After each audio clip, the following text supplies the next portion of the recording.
पहुंचा रहे हैं। दरअसल बाबा सिद्दीकी से पहले हिट लिस्ट में शूटर्स के सलमान खान थे। क्राइम ब्रांच की पूछताछ में शूटर्स ने बड़ा राज खोला है।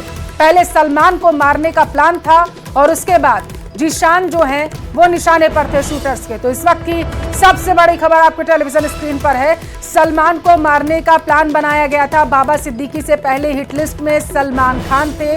शूटर्स ने पूछताछ में क्राइम ब्रांच के ये बड़ा खुलासा किया है। कबूलनामे में उन्होंने कहा है कि सबसे पहले निशाना जो है वो सलमान खान पर था।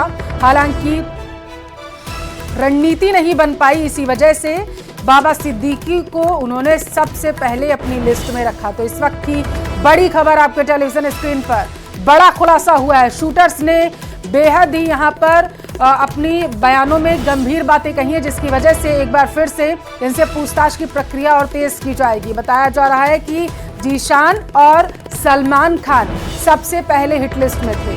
बाबा सिद्दीकी को मारने से पहले इन्होंने रेकी भी की थी सलमान खान के घर के बाहर। हालांकि अपने मंसूबे में शूटर्स कामयाब नहीं हो पाए थे। तो क्राइम ब्रांच की पूछताछ में बड़ा खुलासा उनकी तरफ से किया गया।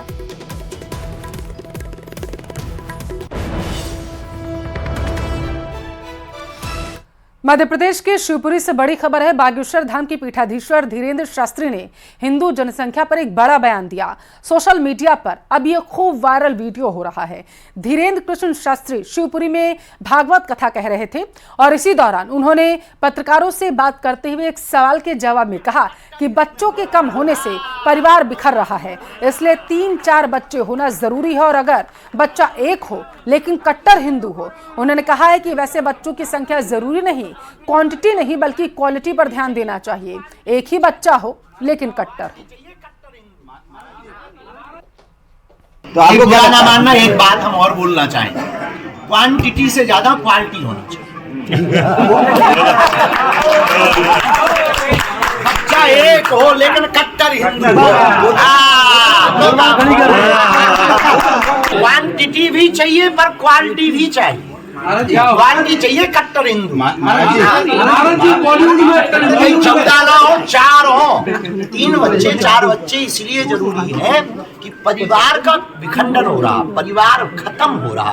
ना चाचा का सुख मिल रहा, ना बुआ का सुख मिल रहा, ना मौसी का सुख मिल रहा है, ना ताऊ का सुख मिल रहा है। ये सब जो एक बच्चे होने में, 2 बच्चे होने में ये सुख खत्म हो रहा है। इसलिए 4 बच्चे इसलिए जरूरी है। चाचा भी होना चाहिए, भतीजा भी होना चाहिए, बुआ भी होनी चाहिए, मासी भी होनी चाहिए। ये सुख खत्म ना हो जाए, इसीलिए 4 नहीं 14 हो, पर क्वांटिटी तो हो, क्वालिटी भी हो कि वो कट्टर हिंदू। तो बांग्लादेश में हिंदुओं पर हो रहे हिंसा की सचिन पायलट ने निंदा की है। उन्होंने कहा है कि भारत सरकार को इस मुद्दे को उठाना चाहिए। सुनिए आप क्या कहा उन्होंने।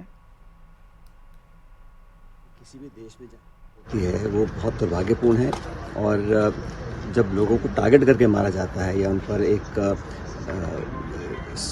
जानबूझकर आक्रमण किया जाता है तो उसको तो कोई स्वीकार नहीं कर सकता है। और अगर हिंदुओं पर वहाँ पर हमले हो रहे हैं तो भारत सरकार को निश्चित रूप से ये मुद्दा उठाना चाहिए। किसी देश के आंतरिक मामले में हम हस्तक्षेप नहीं करना चाहते हैं, ना हम चाहते हैं कोई हमारे मामले हस्तक्षेप करे। लेकिन अगर हमारे निकट बॉर्डर पर इस प्रकार की घटनाएं होती हैं तो बड़ा दुख हम लोगों को होता है, और जो डिप्लोमेटिक तरीके से बात उठाकर सरकार को सचेत करना पड़ेगा कि ऐसे अगर मारामारी होगी तो बड़ा गलत संकेत जाता है। तो मैं तो उसको कंडेम करता हूँ और इसको तुरंत प्रभाव से रुकना चाहिए। उधर बांग्लादेश के मामले में देवकीनंदन ठाकुर ने संयुक्त राष्ट्र के महासचिव के नाम एक पत्र लिखा और कहा कि बांग्लादेश सरकार हिंदुओं पर हो रहे अत्याचारों को रोकने में विफल है। देवकीनंदन महाराज ने बांग्लादेश के मामले में संयुक्त राष्ट्र के हस्तक्षेप की अपील की है।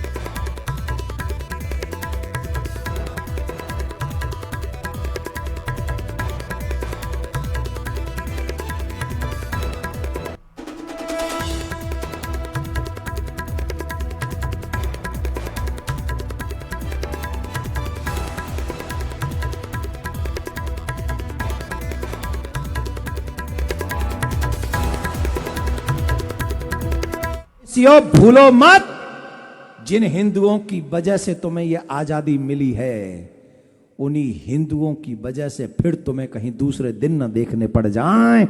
उससे डरना, उससे डरना। हम किसी का बुरा नहीं चाहते, लेकिन कोई हमारा बुरा कर दे ये हम होने नहीं देंगे, ये हम होने नहीं देंगे। सियासत की बात करेंगे। महाराष्ट्र में आज देवेंद्र फडणवीस तीसरी बार मुख्यमंत्री पद की शपथ लेते नजर आएंगे। इससे पहले उन्होंने सिद्धिविनायक मंदिर और मुंबा देवी मंदिर में दर्शन किए। यहां पूजन अर्चन के बाद उन्होंने भगवान का आशीर्वाद भी लिया। महाराष्ट्र में आज महायुति गठबंधन सरकार का राजनीतिक जो है वो देखने को मिलेगी, तिलक होगा उनका। आज शाम 5:30 बजे मुंबई के आजाद मैदान में नई सरकार का शपथ ग्रहण समारोह है। देवेंद्र फडणवीस महाराष्ट्र के मुख्यमंत्री पद की शपथ लेंगे।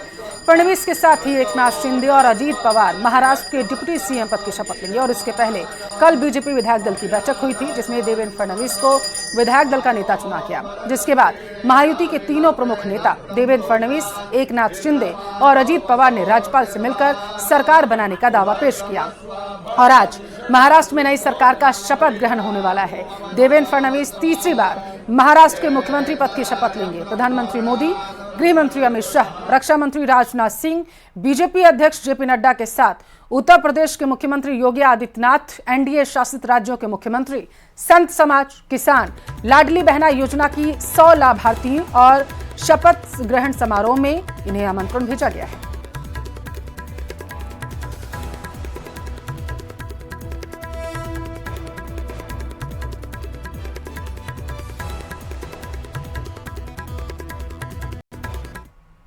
देवेंद्र फडणवीस एक बार फिर से महाराष्ट्र के मुख्यमंत्री बनने जा रहे हैं, लेकिन फडणवीस के शपथ ग्रहण से पहले उनका महाराष्ट्र विधानसभा में दिया गया एक बयान सोशल मीडिया पर इन दिनों छाया हुआ है।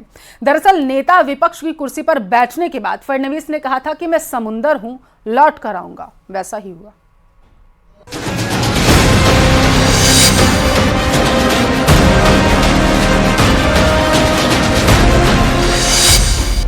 सर्वानुमते यानी कि सर्वसम्मति से देवेंद्र फडणवीस जी को पार्टी के नेता के रूप में घोषणा करता हूं और नेता घोषित करता हूं।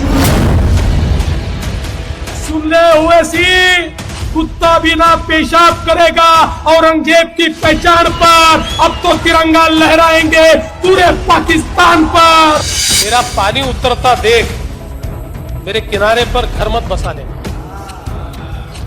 मेरा पानी उतरता देख मेरे किनारे पर घर मत बसा लेना। मैं समंदर हूं, लौट कर वापिस आऊंगा। भले ही ये बयान साल 2019 का है, लेकिन इस बयान में छिपी है देवेंद्र फडणवीस की राजनीतिक कुशलता, उनकी जिजीविषा, उनकी कर्मठता, उनकी सौम्यता, उनकी सरलता। और आज देवेंद्र फडणवीस का यही रूप उन्हें महाराष्ट्र की सत्ता का वो किरदार बनाता है जो अपने राजनीतिक दांव पेचों से विद्रोह और विरोधियों के किले को ध्वस्त कर सकता है। अब से कुछ महीने पहले जब लोकसभा चुनावों के नतीजे आए, तब बीजेपी दहाई का आंकड़ा भी हासिल नहीं कर सकी थी। ऐसे में देवेंद्र फडणवीस के राजनीतिक भविष्य को लेकर तरह तरह के कयास लगाए जाने लगे थे, लेकिन वक्त और बाजी ऐसी पलटी कि महायुति के नतीजे देखकर सियासी पंडितों की आंखें भी चौंक गई। आणि महाराष्ट्राने जे मॅन्डेट या ठिकाणी आपल्याला दिलेलं आहे, खरं म्हणजे महाराष्ट्राच्या जनतेला मी साष्टांग दंडवत घालतो अशा प्रकारचं मॅन्डेट महाराष्ट्राच्या जनतेने आपल्याला दिलेलं आहे। इन नतीजों ने महाराष्ट्र की राजनीति का भविष्य तय कर दिया था। इन आंकड़ों ने इशारा कर दिया था कि महाराष्ट्र की सत्ता का अगला सिरमौर कौन होने वाला है। इन नतीजों ने जता दिया था कि राजनीतिक बाजी को पलट देने वाले को देवेंद्र फडणवीस कहा जाता है। सर्वप्रथम आपल्या सर्वांचे मी आभार मानतो की आपण एकमताने या ठिकाणी विधिमंडळ गटाचा नेता म्हणून माझी निवड केली। साल 2014 के विधानसभा चुनावों से पहले ही देवेंद्र फडणवीस मृदुभाषी नेता के तौर पर अपनी पहचान बना चुके थे। महाराष्ट्र में मुख्यमंत्री पद के लिए हमेशा से वो पहली पसंद रहे हैं।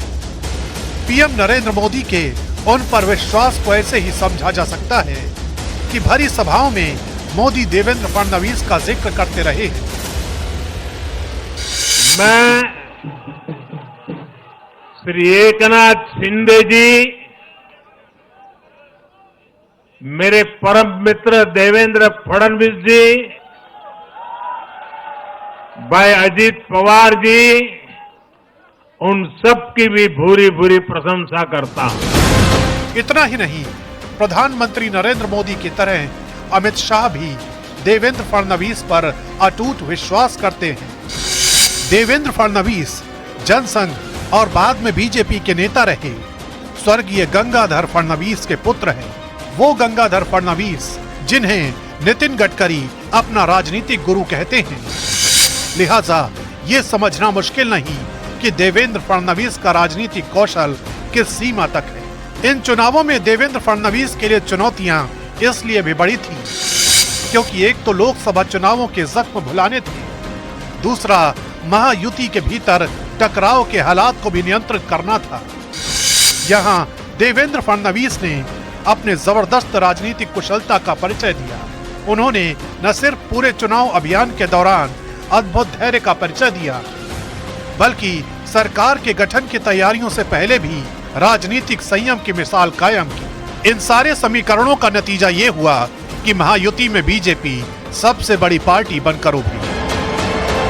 बहुत आनंद हुआ इस एक मत निर्णय में, यूनानिमस रेजोल्यूशन के ऊपर। मैं आप सबको बधाई देती हूं। हम एक है तो सेफ।